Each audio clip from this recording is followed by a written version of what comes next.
ولادت باسعادت کے بعد 3-4 دن تک آپ کی والدہ نے آپ کو دودھ پلایا. پھر آپ کے چچا ابو لہب کی آزاد کردہ کنیز سویبہ نے اور پھر حلیمہ سعدیہ نے دودھ پلایا. اکثر سیرت نگاروں نے کنیز کا نام صوبیہ ہی لکھا ہے، لیکن دراصل اس کا نام سویبہ تھا. جس طرح صحیح بخاری اور سیرت نگاری کے عالمی مقابلے میں اول آنے والی سیرت نبوی پر مستند کتاب الرحیق المختوم میں مذکور ہے.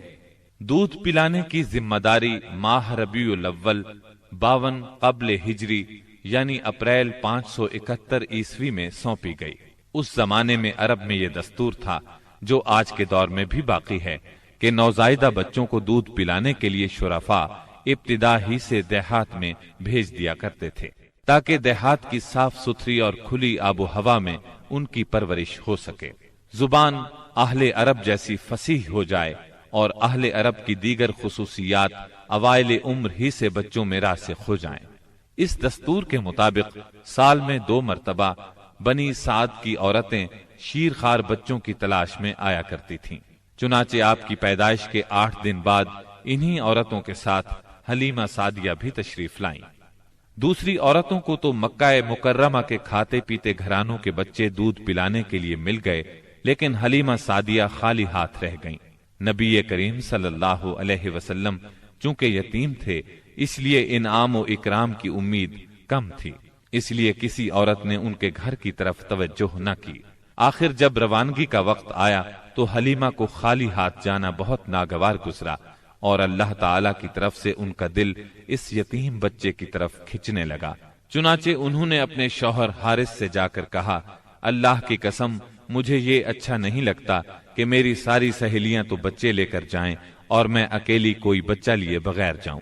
میں جا کر اس یتیم بچے ہی کو لے لیتی ہوں. شوہر نے یہ سن کر کہا، کوئی حرج نہیں، ممکن ہے اللہ ہمارے لیے اسی میں برکت عطا کر دے. اس کے بعد انہوں نے جا کر بچے کو لے لیا. قافلہ روانہ ہوا، سب سوار ہو کر چل پڑے. حلیمہ سعدیہ بھی آپ کو لے کر چلیں. حلیمہ کی اونٹنی دبلی پتلی، دیکھنے میں مریل اور چلنے میں سب سے سست رفتار تھی، لیکن جو ہی حلیمہ سعدیہ آپ کو لے کر اس پر سوار ہوئیں، یکا یک وہ برق رفتار ہو گئی. باقی عورتوں نے اس منظر کو حیرت سے دیکھا کہ حلیمہ سعدیہ کی مریل اونٹنی ان کی طاقتور اور تیز رفتار اونٹنیوں سے آگے نکلی جا رہی تھی اور پھر وہ ان سب کو پیچھے چھوڑ گئی.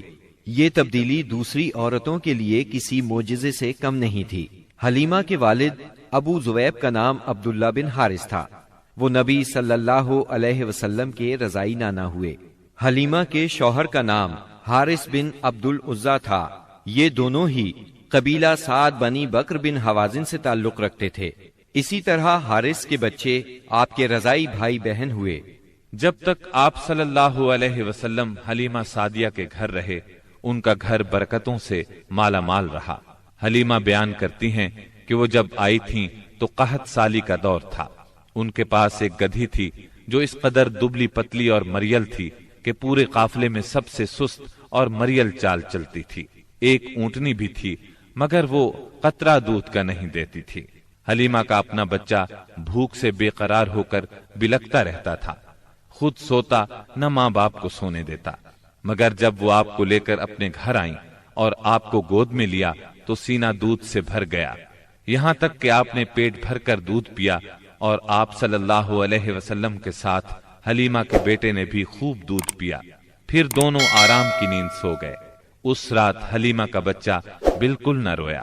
ادھر شوہر اونٹنی کے پاس گیا تو کیا دیکھتا ہے، تھن سے دودھ ابلا چاہتا ہے. چنانچہ وہ دودھ دوہنے لگا. اس نے اس قدر دودھ دوہا کہ گھر کے سب برتن بھر گئے. دونوں نے خوب دودھ پیا اور آرام کی نیند سو گئے. حلیمہ سعدیہ کا گھرانہ سب سے زیادہ قحط زدہ تھا، لیکن مکے سے واپسی کے بعد ان کی یہ حالت ہوئی کہ جب بکریاں چر کر گھر واپس آئیں تو ان کی کوکھیں نکلی ہوئی تھیں اور تھن دودھ سے لبریز تھے. اب گھر والے خوب دودھ پینے لگے، جبکہ قحط کی وجہ سے دوسرے گھرانوں کو دودھ بالکل نہیں ملتا تھا. یوں اس گھرانے کو مسلسل خیر و برکت نصیب ہوئی. حلیمہ کا دستور تھا کہ وہ ہر 6 ماہ بعد آپ کو مکے لاتی، والدہ اور خاندان کے لوگوں سے ملاتی اور پھر اپنے دیار بنی سعد واپس لے جاتی. جب مدت رضاعت پوری ہو گئی تو دودھ چھڑا کر آپ کی والدہ کے پاس لائیں۔ اب تک وہ آپ کی وجہ سے خیر و برکت دیکھ چکی تھی، اس وجہ سے چاہتی تھی کہ آپ کو ابھی ان کے پاس ہی رہنے دیا جائے۔ چنانچہ انہوں نے آپ کی والدہ سے کہا، کیوں نہ آپ بچے کو ابھی میرے پاس ہی رہنے دیں تاکہ یہ اور مضبوط ہو جائے، مجھے مکے کی وبا سے ڈر لگتا ہے۔ والدہ اس پر راضی ہو گئیں اور حلیمہ آپ کو لے کر خوش خوش اپنے گھر آ گئیں۔ اس طرح آپ قریباً 2 برس تک وہیں رہے۔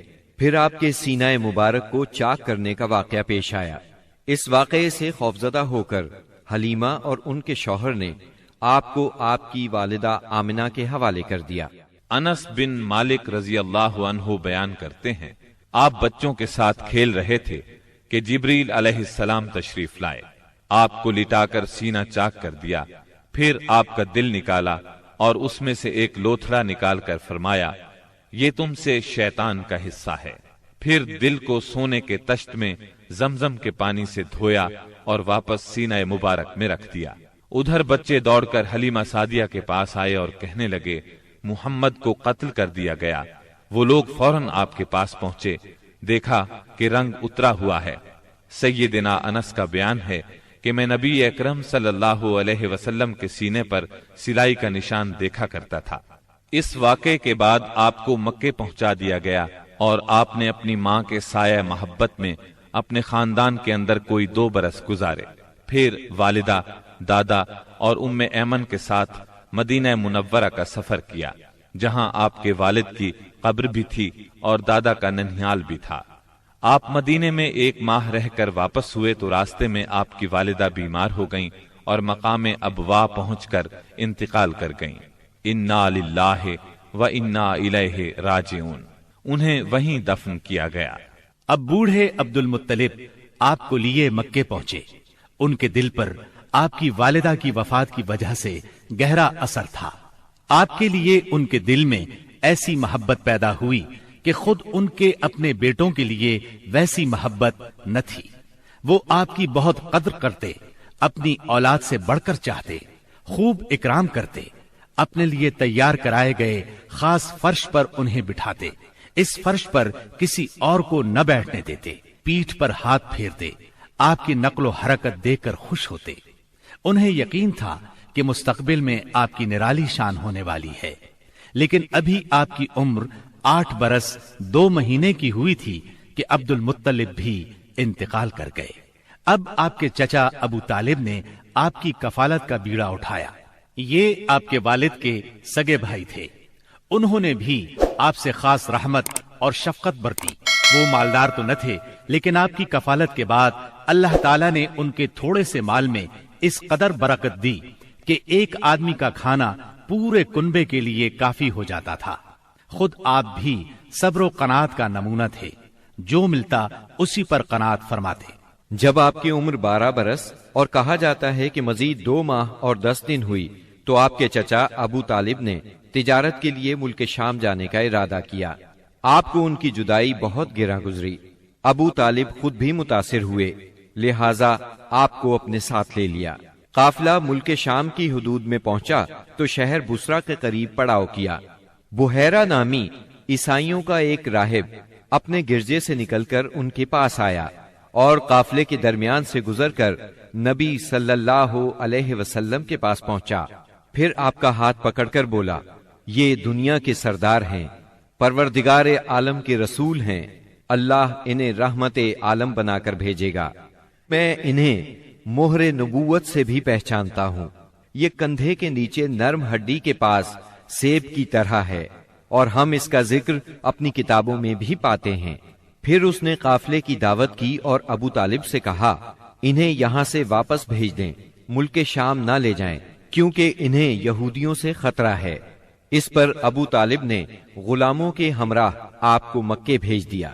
جب آپ کی عمر 15 برس ہوئی تو ذیقات کے مہینے میں اوکاس کے بازار میں ایک لڑائی ہوئی۔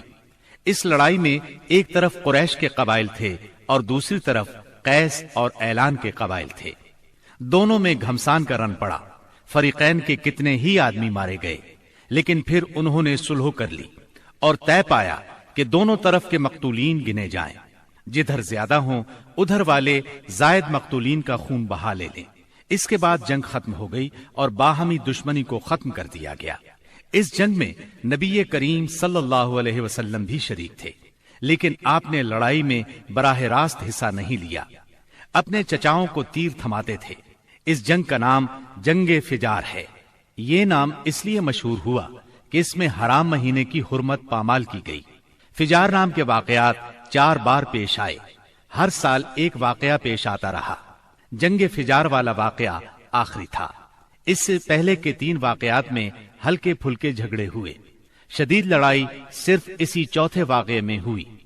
اس جنگ کے بعد ذیقعد ہی کے مہینے میں 5 قبائل کے درمیان ایک عہد نامہ طے پایا۔ اس عہد نامے کو حلف الفضول کہا جاتا ہے۔ ان قبائل کے نام یہ ہیں: بنو ہاشم، بنو مطلب، بنو اسد، بنی عبد العزا، بنو زہرہ اور بنو تیم۔ اس کی وجہ یہ ہوئی کہ یمن کا ایک آدمی اپنا سامان تجارت لے کر مکے آیا۔ آس بن وائل نے اس سے وہ مال خرید لیا، لیکن قیمت ادا نہ کی۔ اس نے بنو عبد الدار، بنو مخزوم، بنو سہم اور بنو عدی سے فریاد کی، لیکن انہوں نے کوئی توجہ نہ دی۔ چنانچہ اس نے ابو قبیس کے پہاڑ پر چڑھ کر چند اشعار پڑھے، جن میں اپنی مظلومیت کا نقشہ کھینچا اور آواز لگائی کہ کوئی تو اس کا حق دلانے کے لیے اس کی مدد کرے۔ اس پر زبیر بن عبد المطلب نے دوڑ دھوپ کی، لہٰذا اس قبیلے کے افراد بنو تیم کے سردار عبداللہ بن جدعان کے گھر میں جمع ہوئے اور آپس میں عہد و پیمان کیا کہ مکے میں جو بھی مظلوم نظر آئے، خواہ مکے کا رہنے والا ہو یا کسی اور جگہ کا، یہ سب اس کی حمایت میں اٹھ کھڑے ہوں گے۔ انہوں نے آس بن وائل سے بھی اس کا حق لے کر اس کے حوالے کیا۔ اس عہد و پیمان میں آپ بھی اپنے چچاؤں کے ساتھ تھے۔ نبوت سے سرفراز ہونے کے بعد آپ فرمایا کرتے تھے، میں عبداللہ بن جدعان کے مکان پر ایک ایسے معاہدے میں شریک ہوا کہ مجھے اس کے بدلے سرخ اونٹ بھی پسند نہیں، اور اگر میں اس کے لیے اسلام کے دور میں بلایا جاتا تو ضرور جاتا۔ نبی اکرم صلی اللہ علیہ وسلم یتیم پیدا ہوئے اور اپنے دادا پھر چچا کی کفالت میں رہے۔ والد سے وراثت میں جو کچھ ملا تھا اس سے کچھ نہیں ہو سکتا تھا۔ چنانچہ جو ہی آپ ہلکے پھلکے کام کرنے کے لائق ہوئے، اپنے رضائی بھائیوں کے ساتھ دیار بنی سعد میں بکریاں چرانے لگے۔ پھر جب مکہ معظمہ آئے تو وہاں بھی چند قیرات کے عوض اہل مکہ کی بکریاں چرائیں۔ قیرات 1 دینار کا 20واں یا 24واں حصہ ہوتا ہے، جس کی قیمت اس زمانے میں بمشکل 80-90 روپے سمجھ لیں۔ کم عمری میں بکریاں چرانا انبیاء کی سنت ہے۔ ایک بار عہد نبوت میں آپ نے فرمایا، کوئی بھی نبی نہیں گزرا مگر اس نے بکریاں ضرور چرائیں۔ پھر جب آپ جوان ہو گئے تو تجارت شروع کی۔ بعض روایات کی روح سے آپ صائب بن ابی صائب کے ساتھ مل کر تجارت کرتے تھے۔ آپ تجارت میں بہترین ساتھی تھے، لین دین کے معاملے میں لڑتے جھگڑتے تھے، نہ بحث کرتے تھے۔